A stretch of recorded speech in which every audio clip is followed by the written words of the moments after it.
This is KGW News at noon. Good afternoon, I'm Drew Carney, and we start today's newscast with a couple of local headlines. The first one is out of Hillsboro, where police say a deadly shooting happened overnight. This is video from a parking lot at Southeast 11th and Walnut. Hillsboro police responded to a shots fired call shortly after midnight. When they arrived at this parking lot, they found one man dead. Police have still not released the name of the victim and have not identified any suspects in this shooting. Meanwhile, Portland police are investigating a deadly shooting that happened last night in Northeast Portland.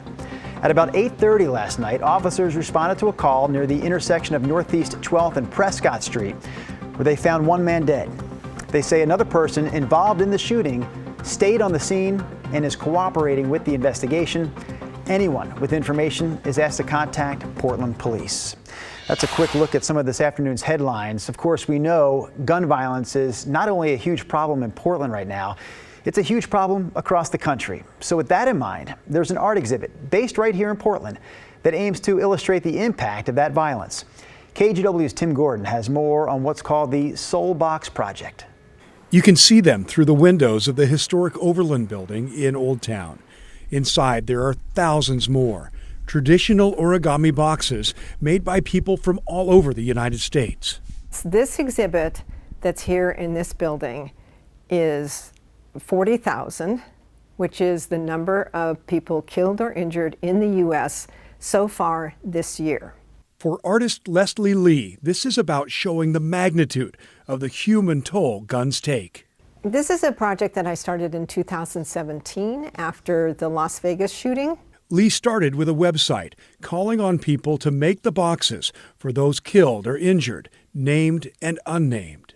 It worked. You know, they wanted to do something, and so they responded, and I started getting in these soul boxes. The project gathered 200,000 boxes representing 3 years of injuries and deaths. This display covers the damage done by guns so far in 2022.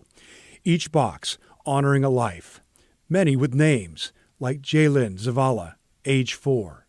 Others with a message like care or lock up the guns. The name of this exhibit is This Loss We Carry, and that's because we as a nation carry this loss.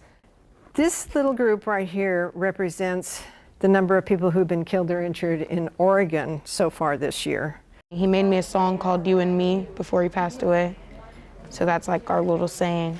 This young woman is carrying the loss of her husband, Keon.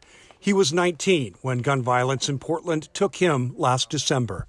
Everything is like, to everyone else, it's like 7 months, but to me, it's like yesterday. So, don't really know how to make sense of it all yet. Yeah. Making soul boxes is a way to process the pain. It says, I love you, Keon, from Eli.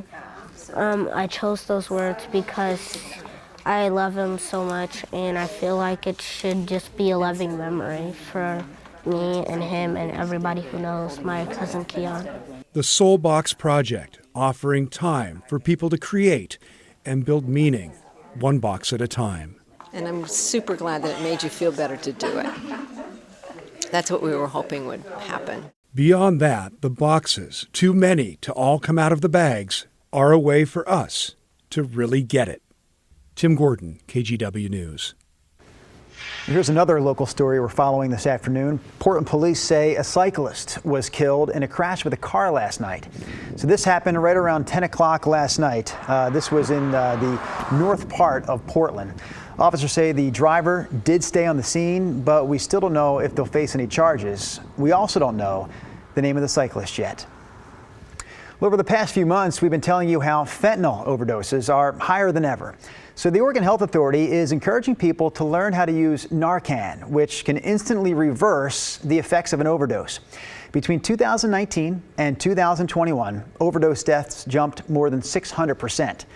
We talked to a doctor who believes giving more people access to Narcan can help prevent those overdose rates from going even higher. We are seeing some trends, that are quite disturbing in terms of many folks who suffer fatal overdoses don't have usage of Narcan or naloxone. The widespread nature of this and how fentanyl's really permeated our communities the need for naloxone is overwhelming. The Oregon Health Authority has this map which lists which Oregon pharmacies are distributing Narcan. You can find this map and more information on the Oregon Health Authority's website. Well, the January 6th committee is in the home stretch of its historic public hearings. A former spokesperson for the Oath Keepers, that's a far-right militia organization, is expected to testify tomorrow starting at 10 a.m. Then there's another primetime hearing set for Thursday night. And in a surprise move, Steve Bannon, one of former President Trump's closest allies, is offering to testify, but only if it's live and only if it's in public. The committee says that's unlikely. Bree Jackson brings us the latest now from Washington, D.C. Steve Bannon, a member of former President Trump's inner circle, now offering to testify publicly for the January 6th committee. Within weeks, he's set to stand trial for contempt of Congress after months of stonewalling the investigation. MAGA is on the march. The J6 committee is totally irrelevant. Bannon's about face comes after former President Trump said he'll waive executive protections over his testimony, although it's unclear if those protections would apply anyway. The bottom line is, yes, we as a committee want to talk to anybody that has information. Former Trump White House counsel Pat Cipollone sat for a nearly 8-hour transcribed deposition.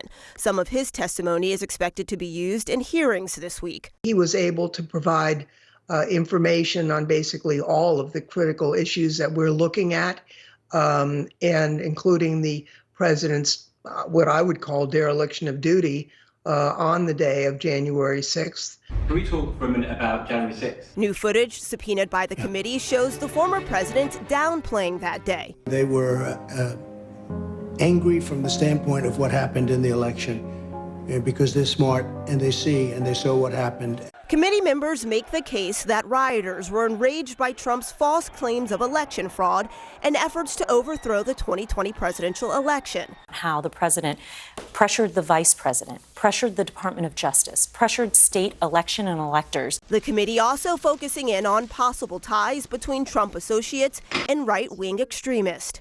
In Washington, Bree Jackson for NBC News.